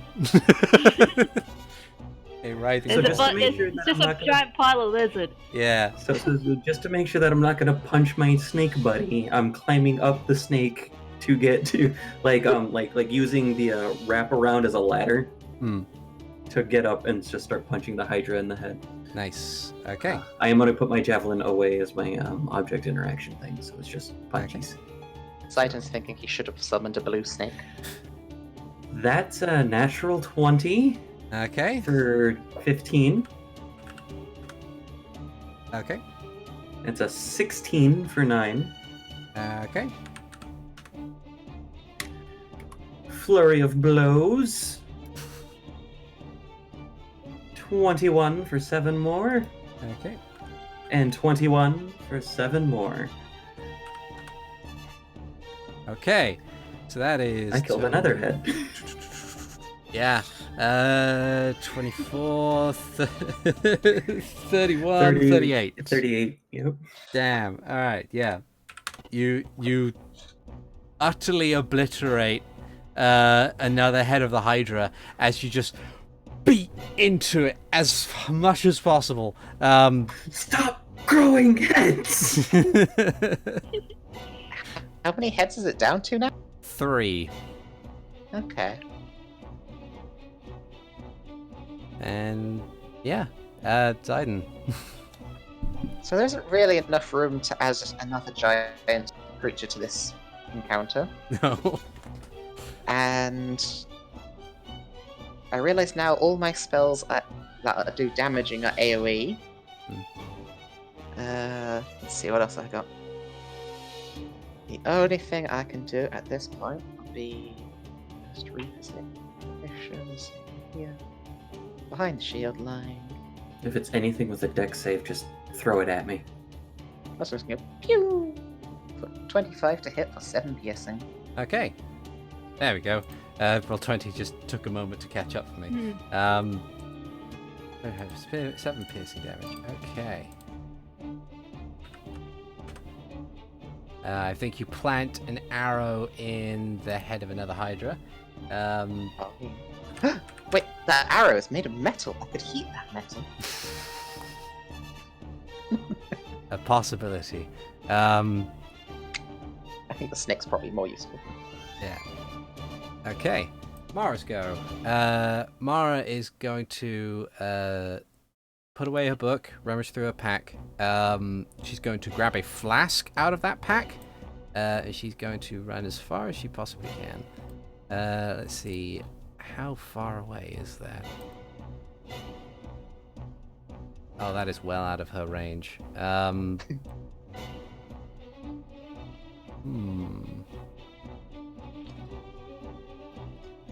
Yeah, she's going to remain where she is for the moment. And deal with it on the next turn if there's anything to do. On the Hydra's go, it has 2 heads and is going to make 2 attacks. One at the snake that's holding it, and another one at the monk that's punching it in the face. The first attack on the snake, 10. 10 does not hit. Okay. Next attack on the monk, 10 doesn't hit. All right. You notice that it is not growing any more heads. Something within the mishmash of things that you have been doing in this round of combat seems to have stopped it from growing more heads. Punching is clearly the key. Yeah, it's clearly bludgeoning damage. It has to It's be clearly screaming at it not to grow any more head. Yeah. Just listen. The snack. 26 for 15 piercing damage. Okay. As the snake bites. Okay. Bites into the Hydra. It hisses and snarls in pain. Yeah,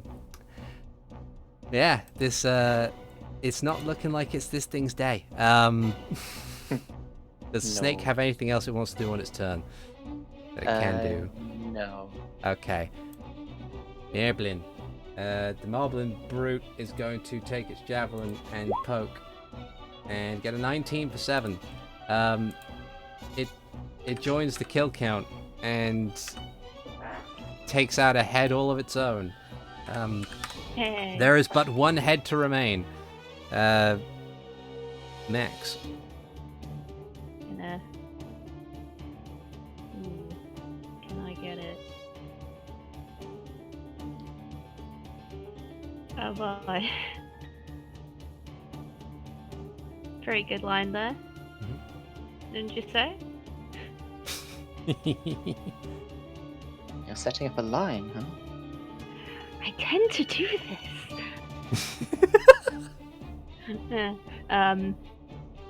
S is going to say, and I'm going to try and make this sound good.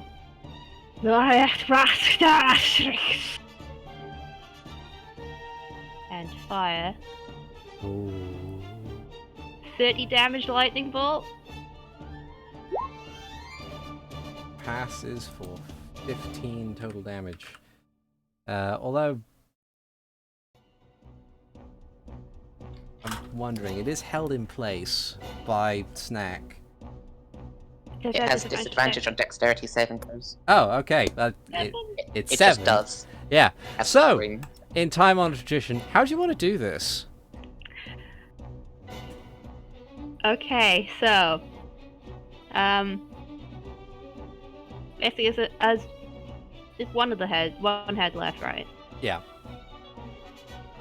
As it's probably going around to try and bite Hikan again, I want the bolt to go straight through one of its eyes and out the other. Ooh. Like a sniper with lightning, the bolt travels through the creature's eye, piercing its skull, traveling out the other side. Hikan, you are treated to a very close-up light show of gruesome awesomeness. As the bolt stops its impending attack short, and with a final spasm and final death rattle from the one remaining head, the creature falls limp in the grip of the giant constrictor snake, smoldering from the eyes, with the smell of ozone mixing with the smell of seared flesh. Translation of what he said was "Die, false dragon." Awesome. I am in awe. Well, some.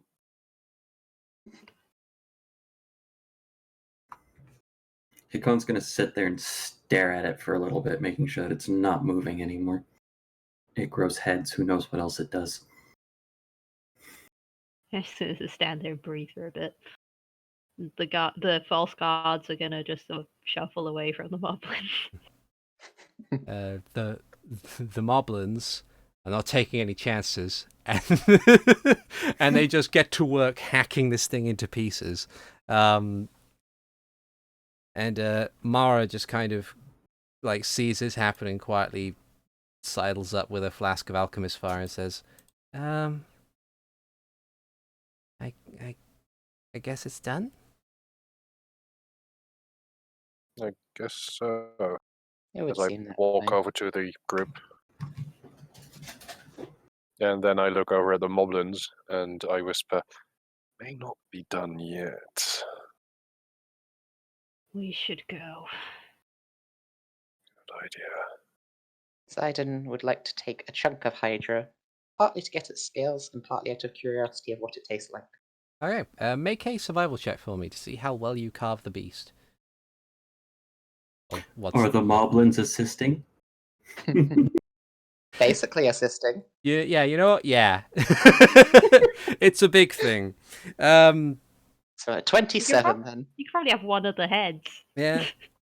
I'd Oh say, yeah, why not? Take a yeah. head. So you take a head. I'll say you take around about 3 pounds of Hydra scales, about 4 pounds worth of Hydra meat, and One Hydra head. yeah, we'll 4 say you pounds get of that. Hydra meat and 3 pounds of scales. Yep. Gonna have to eat this meat soon, but scales will keep.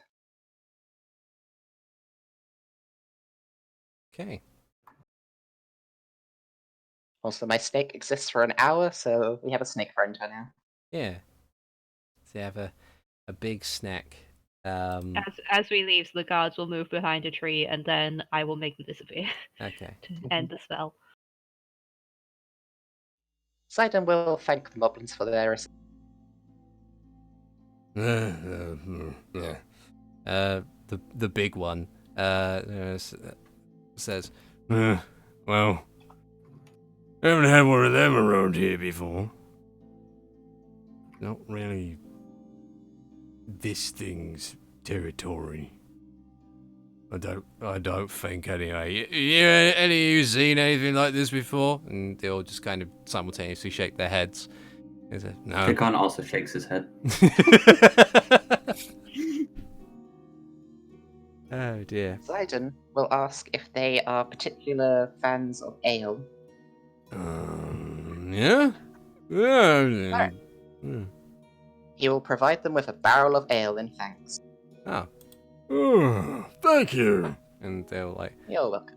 one of them Have a good day. one of them reaches out to grab it, and like the bigger one slaps him on the back of the head, and he's like, and then picks it up himself, and then they trudge off. I found some tracks of somebody closer to our size heading this way, and Hikan will take the party along the tracks We that he saw earlier. found a coat that looks like it's built for pearls.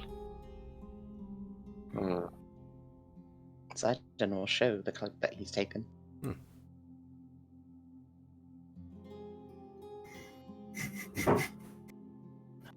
Is there anything that is noticeable about it? Let's see. It is a brown coat of a thick hide. Seems very warm and insulating and comfy. Looks like it's made custom for someone of the slimness and proportions of one wizrobe. Like, it seems like the arms on the sleeves are too long and wide at the cuff, and all that kind of stuff. But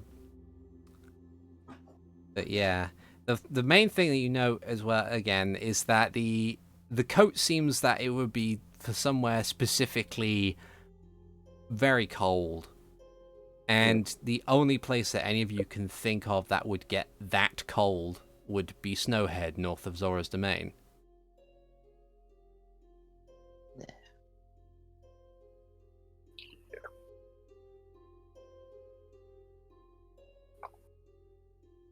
Although, since it's left behind, presumably that means he came from there and went somewhere else?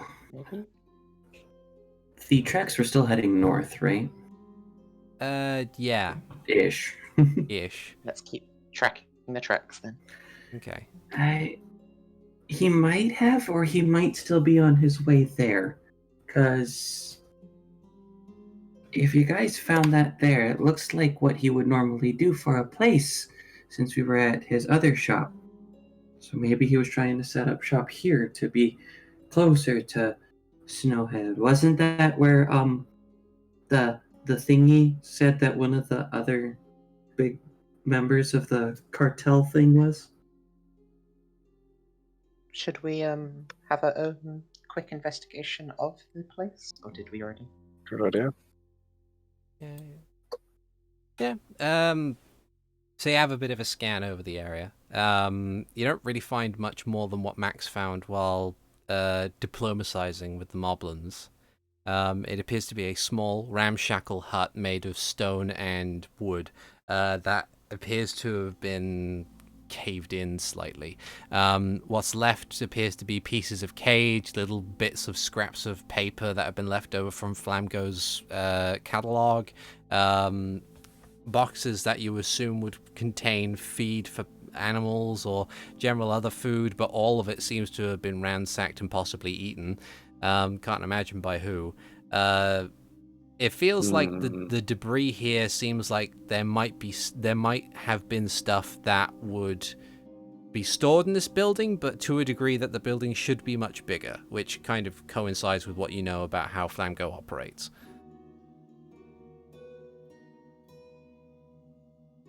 Okay, so let's follow the tracks, I guess. I was Okay. gonna say maybe we should try and look for hidden stuff that the Moblins might not have noticed because they're a bit big. Their eyes are very far away from the ground.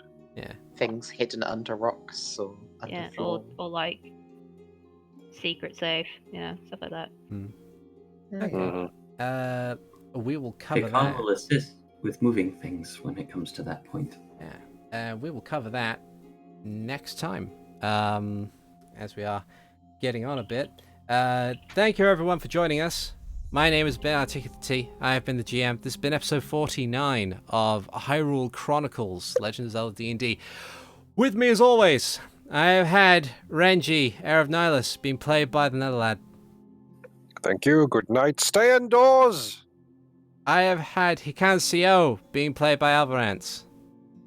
Sorry for the noise at the beginning. Wash your hands. I have had Ziden Shari, being played by Robopirate. Still, wash your hands though.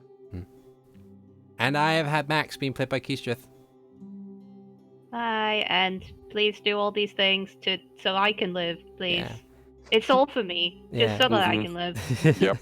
I'm very selfish. Yeah. It's Everyone all else for will be Keestrith. fine. It's just them. Yeah. Mhm. And thank you for listening. And yes, please pay attention to the advice of your health professionals. Stay indoors as much as possible. Wash your hands. And yeah. Thank you. Bye-bye now. Bye.